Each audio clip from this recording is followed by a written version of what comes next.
Hi crafters, Amy here, and today I'm going to make some one layer, one color wonders, and I'm so excited to share this with you.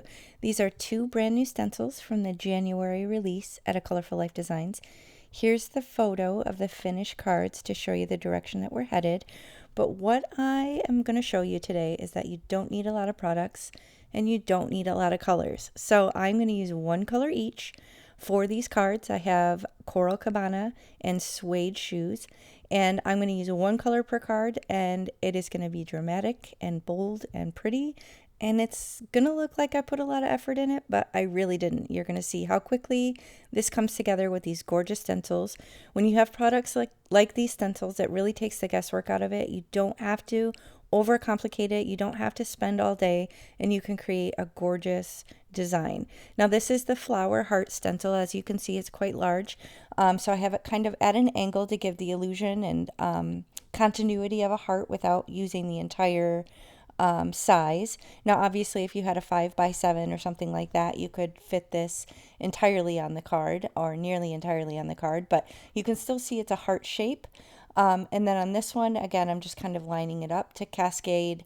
It's called Love Waterfall, and I'm going along the left side and across the bottom with the Coral Cabana. So again, I'm going heavy-handed. I want this deep, rich color, but I'm not even trying to do a variance in color. I want it solid, one note color, contrasting with the white, in your face, bold. And I think it is so gorgeous, and I am just chuffed to bits with how these turned out. I think they are so cute. And it took such little effort. So I have these two colors. So if you don't have a lot of colors in your craft room, don't despair. Just feel like you can use a stencil and create this dramatic, bold design. It doesn't have to be super fancy to be cool. So here I'm just shopping my sentiment book. These are baseball card pocket protector sheets. This is where I store my stuff.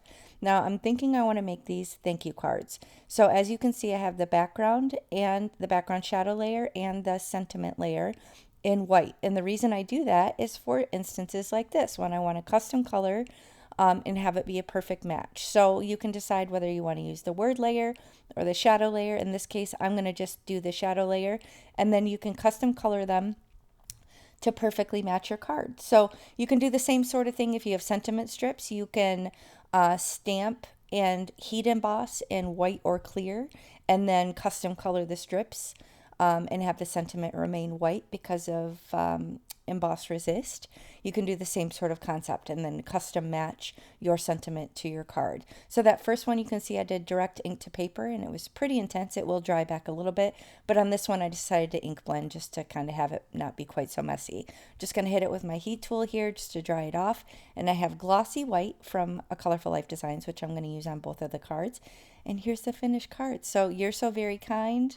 It's so bold, so dramatic, and I just love how these turned out. So I did pop them up, so there's a little tiny bit of dimension with some, thin foam strips behind the sentiment, but otherwise super simple. So if you don't have a lot of inks, don't feel like you can't make incredible cards. So be sure to check out the January release. There's loads of new stencils that are great for year-round, super fun, and use my coupon, AmyFan10. I'll catch you next time. Thanks for watching.